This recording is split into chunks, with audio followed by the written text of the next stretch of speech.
આજે આપણે બનાવીશું મરચાંનું. મેં ભાવનગરી મરચાં લીધા છે અને બાફેલા બટાકાનું શાક.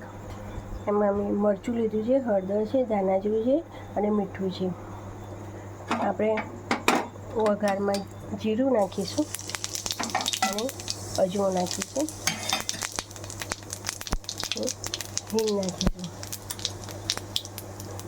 હવે આપણે મરચાં નાખીશું.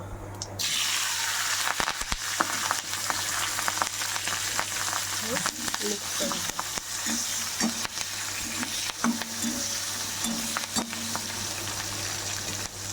હવે અંદર બટાકા નાખીશું.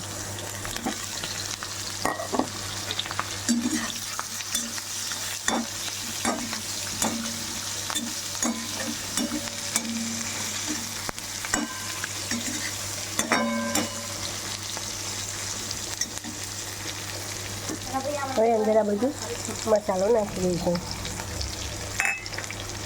હવે આપણે મિક્સ કરીશું.